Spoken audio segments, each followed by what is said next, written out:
Bienvenidos a una edición más de Hispanic Roots, el show televisivo de la familia hispana de Canadá. El día de hoy les presentaremos una versión muy corta del documental llamado Trilogía Jacobo Arbenz en conmemoración del 75 aniversario de la Revolución Guatemalteca de 1944. Hay que remarcar, con respecto a este hecho, que la memoria histórica es muy importante para mantenerla viva y para que también futuras generaciones no cometan los mismos errores. Este documental se presentó la semana pasada en el Instituto de Estudios de Educación de Ontario de la Universidad de Toronto, más conocido como OEC en inglés, y también en el Centro Cultural Latinoamericano de Toronto. Estuvo presente el sociólogo guatemalteco Jacobo Vargas Foronda y respondió a la audiencia acerca de esta revolución y su importancia en Latinoamérica. Si usted desea profundizar acerca de este documental, puede encontrar la versión completa en YouTube con el mismo título. Tras el fin de la Segunda Guerra Mundial, una revolución democrática desde Guatemala conmueve inesperadamente el ámbito latinoamericano.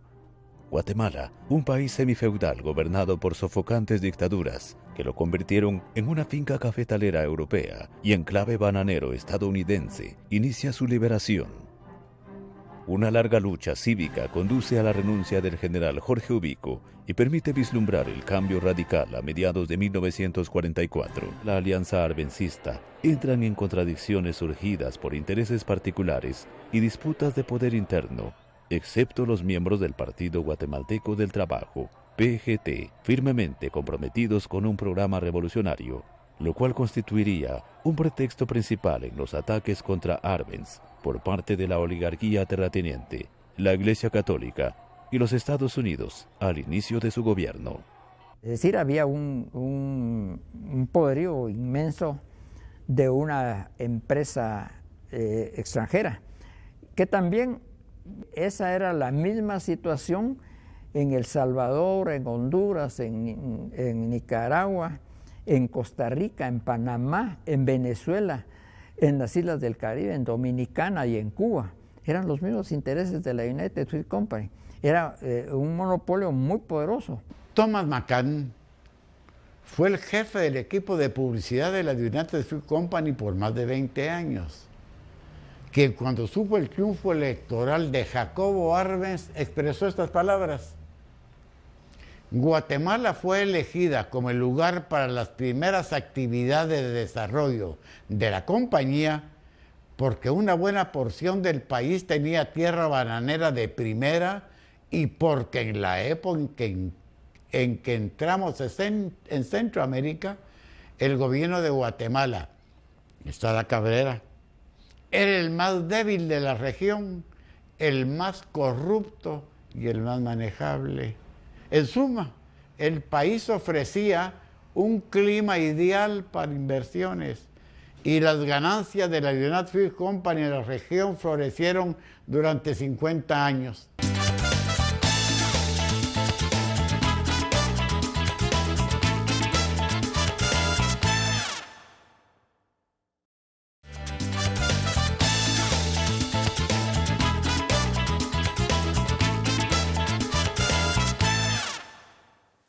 A continuación tendremos la presentación de la señora Nettie Marroquín, quien participó en el evento del 75 aniversario de la Revolución de Guatemala y organizó la exposición del documental Trilogía Jacobo Arbenz en el OEC y en el Centro Cultural Latinoamericano.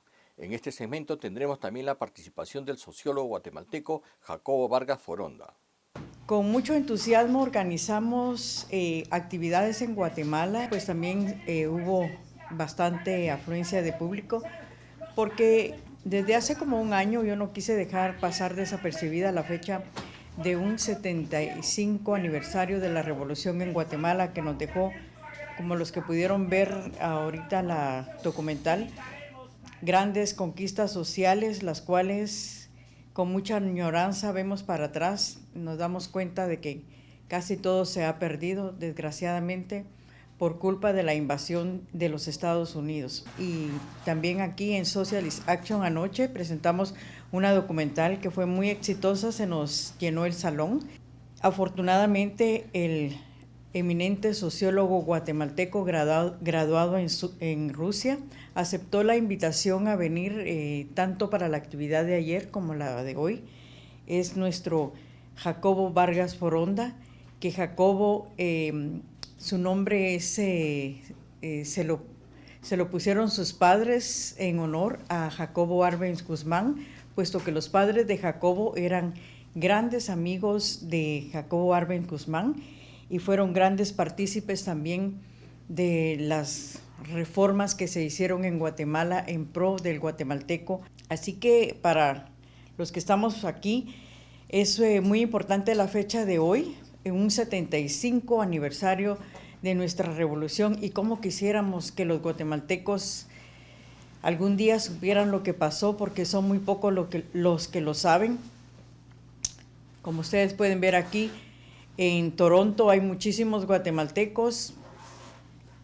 Sí hay una cantidad buena de guatemaltecos, pero nuestro tejido social lamentablemente está muy reventado, pero no es casualidad, no es coincidencia, es porque realmente hay fuerzas oscuras que han trabajado sobre eso y han tenido mucho éxito. De hecho, yo conozco varios guatemaltecos que son activistas y pues yo pensé que los iba a ver por acá el día de hoy, porque es una fecha para conmemorar. Pero como decía mi mamá, estamos los que tenemos que estar. Así que yo quisiera saber, primero voy a presentar, que suba aquí al escenario, porque tal vez algunos de ustedes vieron la documental que estábamos pasando ahorita, y si no, pues los que hemos estado involucrados dentro del movimiento, porque escuchar a Jacobo Vargas Foronda es una delicia. La verdad es que es un tipazo que ha acumulado muchísimo conocimiento, mucha información que es bien valiosa. Así que, Jacobo, yo quisiera que pasaras por acá, por favor, y te agradezco de antemano todo lo que me has ayudado. Y Melvin, a ti te agradezco bastante también, y también a mi hijo que me ha acompañado también en este proyecto de conmemorar el 75 aniversario de la Revolución. Y yo le digo a él, no importa que vengamos poquitos, pero una chispita que salga así es como una burbujita de oxígeno dentro de un pantano. Así que para mí esto ha sido un éxito. Jacobo, espero que ahora sí te cedo el micrófono. Un aplauso para Jacobo, por favor. Muy buenas noches. Efectivamente, estoy acá en la ciudad de Toronto, invitado por NETI para participar en la proyección de los documentales sobre la Revolución Guatemalteca del 20 de octubre de 1944. Ese proceso revolucionario realmente tuvo 3 etapas. La primera, la preparatoria, que quedó en manos de la Junta Revolucionaria, que ustedes vieron, integrada por 2 militares y un civil, que preparó las condiciones políticas y sociales para el inicio del proceso de la Revolución de Octubre, ya con un sustento jurídico, un respaldo jurídico, realizado y aprobado en condiciones realmente de participación ciudadana, democrática y popular. El segundo periodo que vemos es con Juan José Arévalo Bermejo, primer presidente electo después del 20 de octubre, que igual genera toda la parte social, los beneficios sociales del proceso revolucionario, la creación de los sindicatos y lo que vemos, la autonomía universitaria, la libertad de prensa, etcétera, para el inicio, lo que yo considero el aspecto fundamental de la Revolución Democrática Burguesa de 1944, que es la parte revolucionaria de este proceso, que inicia con Jacobo Arbenz Guzmán en el año 51, después de ser electo a finales de 1950. En todo este proceso, Guatemala en su momento era considerada la luz de América, porque habría un despertar en momentos en que todo el continente estaba en una confusión y niebla política a nivel continental. Yo siempre he dicho que más allá de la reforma agraria, y ustedes lo vieron en los videos, que indiscutiblemente la reforma agraria golpeó los intereses económicos de un nefasto monopolio bananero, lo que más molestó y asustó a las fuerzas reaccionarias y al imperialismo norteamericano fue el despertar por primera vez, y lo vemos en las tomas, de la población indígena, la participación política organizada de la población indígena, que era algo insospechado de poderse realizar en el continente latinoamericano. Para ellos, ese despertar de las poblaciones indígenas guatemaltecas es una amenaza fundamental para sus intereses. Tenemos poblaciones dormidas indígenas en Estados Unidos que viven en reservas, lo que yo llamo los zoológicos humanos, las jaulas de oro, igual que en Canadá, por mucho que digan que son lugares para protegerlos. Entonces, ese despertar de la voz de los pueblos indígenas, hasta el día de hoy no logran entenderlo ni aceptarlo, haya y venga de un pequeño país llamado Guatemala. Hoy vemos ese despertar en Bolivia con un presidente indígena. Hoy vemos ese despertar con las grandes movilizaciones y luchas de los pueblos indígenas ecuatorianos en estos días. Vemos las grandes luchas del pueblo mapuche en Chile, que hoy se suma a las protestas nacionales de los sucesos que está viviendo el pueblo chileno con la política sangrienta neoliberal de Piñera, igual que la política neoliberal sangrienta de Moreno en el Ecuador. Eso es, digamos, en síntesis histórico y su importancia de la revolución del 20 de octubre de 1944. Y hay un aspecto que yo subrayo en Guatemala y en todas partes del mundo. Yo no estoy celebrando la revolución del 44. Nosotros estamos ahora sí que viviendo desde la intervención, la sanguinaria intervención del imperialismo norteamericano que derrocó al legítimo democrático gobierno de Jacobo Arbenz Guzmán, 65 años de opresión, tortura física, psicológica, individual, colectiva, masiva, migraciones. Yo insisto y llamo que la intervención del 54 en Guatemala y cualquier intervención imperialista como la que se quiere hacer ahora contra la hermana República Bolivariana de Venezuela. Ese tipo de intervenciones sanguinarias son un crimen de lesa humanidad. Y eso debe en algún momento juzgarse por la humanidad entera.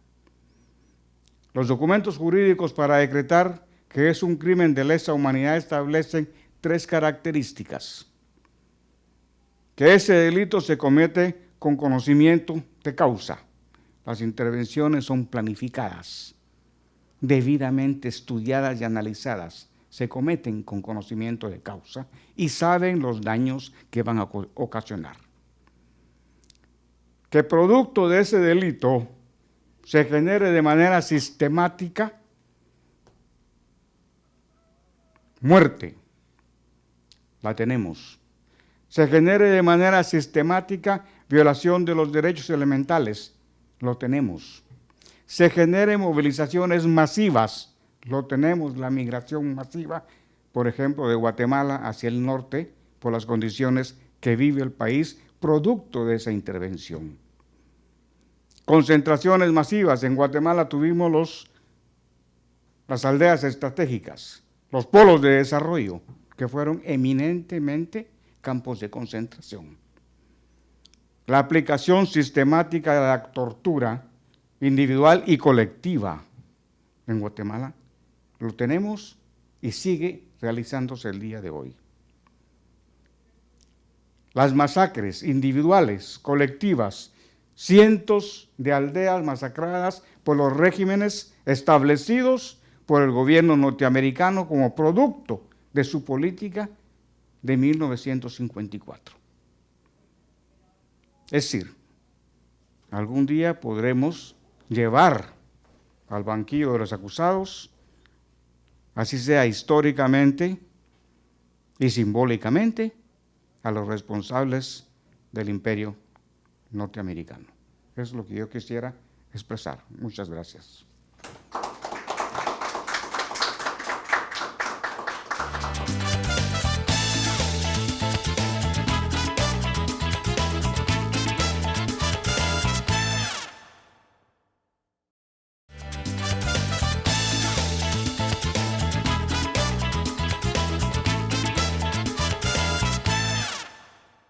Veremos a continuación la sección de preguntas y respuestas que se le hicieron al sociólogo Jacobo Vargas Foronda. ¿Qué podría usted agregar con respecto al dueño de la bananera, el hermano? ¿Había una relación directa del dueño de la bananera con el gobierno americano? Ya, sí, indiscutiblemente aquí tenemos, y lo que existe el día de hoy, y qué mejor coincidencia con la administración de Trump, que es un multimillonario que está cuidando los intereses de sus negocios ahora que es presidente. Vemos cómo ha limpiado sus sucios negocios en Panamá. Y indiscutiblemente en Guatemala en su momento, esa relación del interés económico a poner familiares en el gobierno, ya, es lo que pone a los estados llamados burgueses, de la democracia burguesa, al servicio exclusivo y absoluto del interés económico de la empresa privada. Indiscutiblemente eso multiplicó las facilidades para organizar la intervención y la destitución del gobierno de Jacobo Warren Guzmán. Eso es innegable. Durante el video hablaban de que se le concede ciudadanía a la mujer. O sea, ¿cuál era la situación previa a Arévalo y a la Revolución de Octubre para la mujer guatemalteca? Ya. Aquí estamos tomando como punto de partida el hecho es el derecho al voto de la mujer, que solo es a partir, simbólicamente, los ciudadanos cuando llegan a los 18 años de edad adquieren su derecho ciudadano al voto. ¿Ya? Las mujeres no tenían derecho al voto, no podían votar. Y es justamente con la revolución del 20 de octubre que adquieren ese derecho ciudadano de poder votar y ser electos. O sea, que eso le causó dos problemas a la iglesia de esa época. El que las mujeres tuvieran poder y encima que las mujeres indígenas participaran en política. Exactamente, exactamente. Indiscutiblemente eso es un gran aporte para la sociedad guatemalteca y para muchos países de América Latina. No sé si usted se acuerda en la época de Kennedy hubo un programa llamado Alianza para el Progreso. ¿Cómo ellos, los americanos, han tratado de intervenir ahora con los tratados de libre comercio, con nuestros países? ¿De qué manera hay esa influencia, ¿no?, de relación económica con este gran país como es Estados Unidos? Ya. O Canadá también, ¿no? Bueno, mira, la equivocadamente llamada Alianza para el Progreso, porque ni llevó progreso a América Latina y mucho menos era una alianza.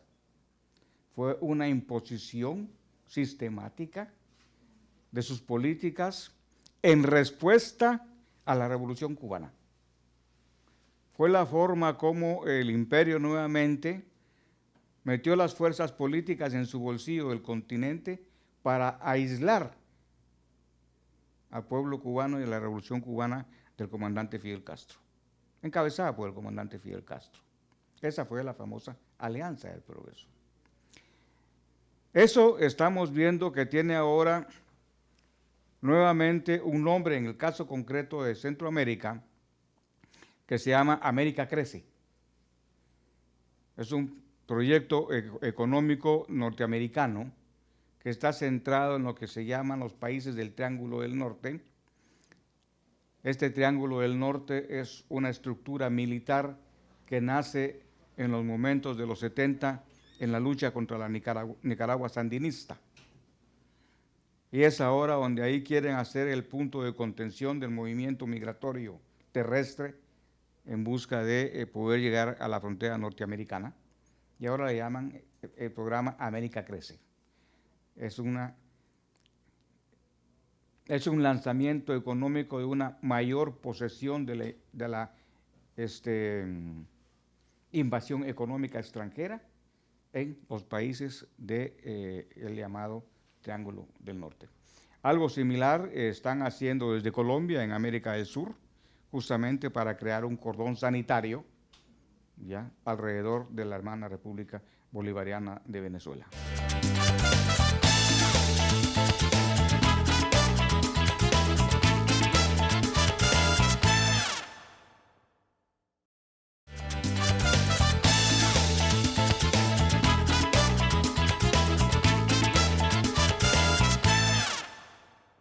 Nos encontramos viendo al sociólogo guatemalteco Jacobo Vargas Foronda hablando sobre la revolución del año de 1944 que sucedió en Guatemala y que fue saboteada por la CIA y el gobierno americano. Con su conocimiento de sociología, el sistema democrático está demostrado que es un sistema muy fácil de corromper. Como existe, por decir, los dos partidos principales en Estados Unidos, que son, como son el republicano y el demócrata, ¿no? En donde la gente que tiene la oligarquía, que tiene mucha plata, invierte en los dos partidos, o gente que está interesada en que haya políticas a favor de ellos, invierten en los dos partidos. Lo mismo sucede cuando aplican ese mismo principio en países como los nuestros, que se llama democracia, pero que al final es la plutocracia, realmente los grupos de poder que son los que manejan realmente los partidos políticos. No a favor del pueblo, sino a favor de un solo grupo, de una oligarquía. El sistema democrático realmente es corrupto. Sin embargo, en China, lo que han hecho ellos es de que utilizar el sistema de explotación económica, industrial, capitalista, pero bajo el control de un gobierno, de un grupo que con las miras pues de un conocimiento y de un sistema socialista, ¿no? Con el cual ellos dan las normas y el resto, bueno, continúan los proyectos que ya tengan o planes que tengan en años que vengan, ¿no? Sin embargo, por lo menos trabajan a favor de su comunidad china, es a favor de la sociedad en sí misma, ¿no? Pero no a favor de unos cuantos que son los que manejan el poder. Y la pregunta en concreto... Sí, la pregunta es, ¿qué sistema realmente se debe aplicar en nuestros países en la que no se aplique? Claro, existe el sistema democrático que le llaman, pero al final es un sistema corrupto realmente. ¿Qué sistema podría utilizarse, como lo han hecho en China, por decirlo? Ok. Mira, desde mi perspectiva, eso que se llama sistema democrático ha demostrado que llegó a su tope y ya no es ni siquiera funcional para el propio sistema capitalista. La famosa democracia representativa ya no existe. ¿Ya? Es simplemente un nombre que sigue en ficción, en juego, pero que ya los mismos poderes, Estados Unidos, que es el país que mencionas, ha demostrado que lo que menos le interesa es la democracia. La lucha sucia, por ejemplo, para eliminar a un candidato a la presidencia por ser socialista, para imponer un candidato del Partido Demócrata, ¿ya? Y que usaron maniobras económicas, corrupción. Es decir, ya el sistema democrático demostró su ficción. Por lo tanto, nosotros que tenemos que buscar en América Latina es lo que llamamos realmente, siempre con el nombre de la democracia, pero es la democracia participativa desde las comunidades, no esa famosa democracia burguesa representativa. No. Entonces ahí estaríamos al inicio de empezar a escribir una nueva forma democrática de hacer gobierno en nuestros países. A favor de la sociedad. Indiscutiblemente, a favor de la sociedad. Tomando en cuenta lo que acaba de decir y para sumarle un poco más a la pregunta del compañero, sabemos de que la democracia participativa, que incluye a la burguesía y todo, supongamos no es ficción, pero a la hora de que desde las comunidades y que tenga ya una fuerza comunitaria y para el beneficio de la población, tenemos en cuenta también de que la burguesía, y tanto como entes financieros extranjeros y nacionales, tienen bastante influencia en la manipulación de la moneda y en la creación de escasez de cuestiones básicas.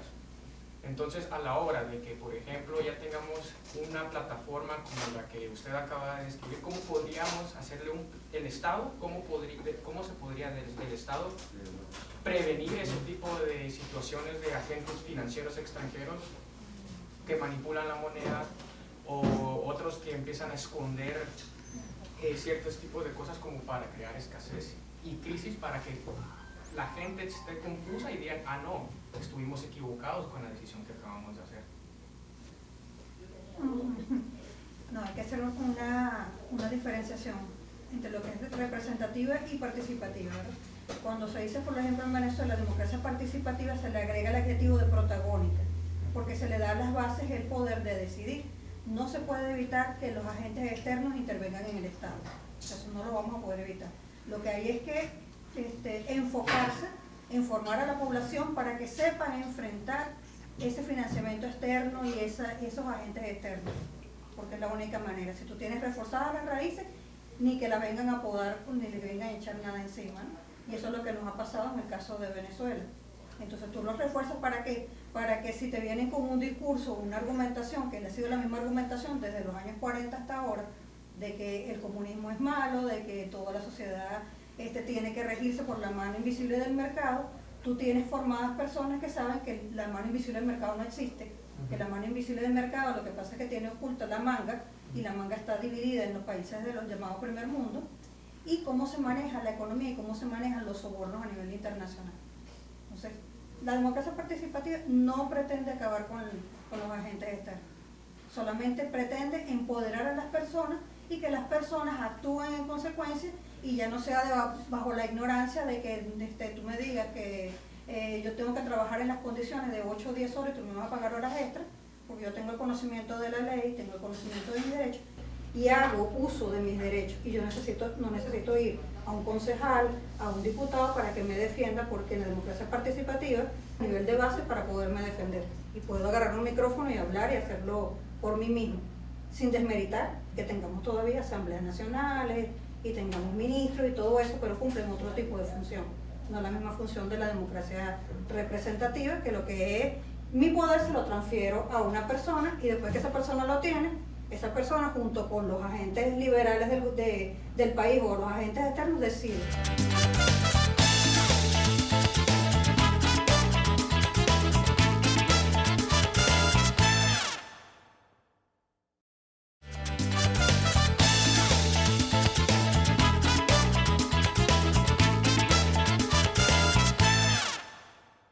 Veremos a continuación la última parte de la exposición del sociólogo guatemalteco Jacobo Vargas Foronda.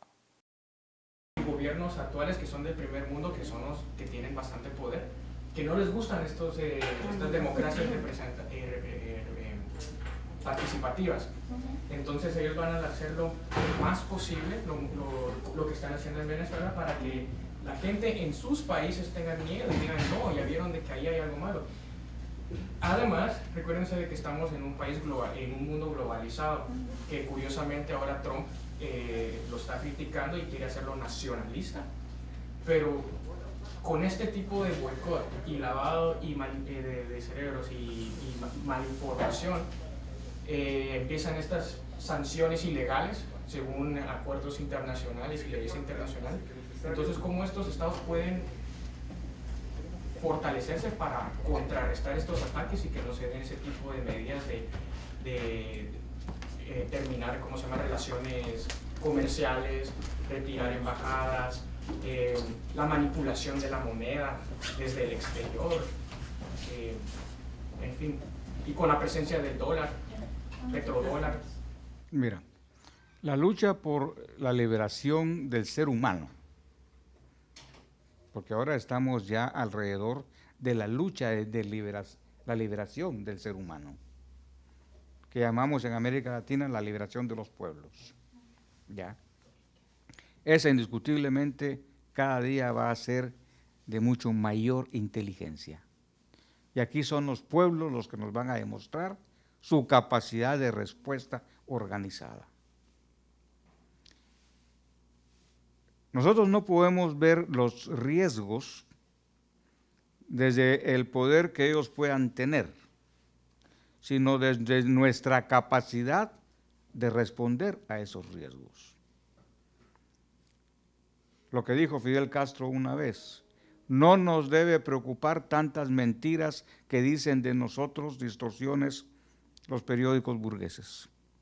Debemos preocuparnos de cómo nosotros respondemos a esas mentiras. Es exactamente lo mismo. Pero ahora en el mundo ya tenemos que, en el mismo Estados Unidos, tenemos 2 representantes socialistas que obtuvieron cargos en el Congreso en Estados Unidos, en el corazón del imperio. Tenemos un socialista que sea posiblemente el candidato a la presidencia por los demócratas, Sanders, ¿no? Posiblemente. Pero es primera vez en la historia norteamericana que públicamente una persona que se reconoce con criterios socialistas participa en la vida pública y política para disputar el poder por el proceso electoral. A nivel global hay un reconocimiento de que el sistema capitalista no es la maravilla que se había dicho y que ha llegado a su tope y que no responde a la necesidad de las ciudadanías como Francia, como España y como los mismos Estados Unidos. Indiscutiblemente que para ellos, que países como nosotros los enfrentemos no es de mucho agrado. Pero para Estados Unidos tiene una importancia fundamental el continente. Es lo único que le queda. Ya no es la potencia hegemónica del mundo. No lo han aceptado, pero ya lo viven. Y ahora están haciendo justamente los garpazos para recuperar el continente por todos los medios. Pero los pueblos nos demuestran que no. Evo sigue en Bolivia, a pesar de todo el trabajo sucio para evitar que él obtuviera su 4º mandato por un proceso electoral. No, en Bolivia. En Venezuela también Maduro todavía está en poder. No, sí, pero ahorita por lo reciente, ¿no? Que es el proceso electoral, ¿no? Bolivia sigue con su presidente indígena. Nicolás Maduro, por supuesto, que es el momento, digamos, es el país más atacado, sin olvidar a Cuba, ¿ya? Pero el más atacado en este momento y por estar dentro del continente es justamente el gobierno bolivariano de Venezuela, representado por Nicolás Maduro, el único presidente que existe en ese país. ¿Ya? Y él ha logrado mantenerse y tiene el respaldo, ¿ya? Porque todos los disturbios que hemos visto por la televisión cuando les interesa pasar disturbios, ¿ya? Fueron montados y organizados en el exterior. Pero hoy los medios de comunicación internacional no muestran las masacres de Chile, no mostraron las masacres del Ecuador. ¿Ya? Es el juego de la imagen y de la propaganda, ¿no? Pero depende de la capacidad de respuesta de los pueblos y que nosotros confiemos en nuestra capacidad de respuesta. El problema está que en los medios de comunicación, me consta a mí porque yo trabajo en un canal de televisión, es de que los dueños están a favor del statu quo como se maneja en el país y están a favor de los intereses de los americanos realmente. Y siempre ha sido así. O bien gente que tiene mucho dinero, que no le conviene mantener ese tipo de imagen engañosa, ¿no? hacia el pueblo, ¿no? Con programas basura, mejor dicho, ¿no? y que no los hace pensar, que no para el beneficio de ellos mismos, ¿no? Así es, ¿no? Bien, ¿alguna...? No, solo un comentario que precisamente lo que usted acaba de decir tiene mucho que ver con lo que Macron, de un aliado de los Estados Unidos, hace como aproximadamente un mes, dijo de que ya el mundo ya no solo es de una potencia. Y Putin lo viene diciendo desde hace mucho tiempo, de que ya los Estados Unidos ya no tienen influencia en el mundo. O sea, sí, pero no tanto. Bueno, muchas gracias, muy amables.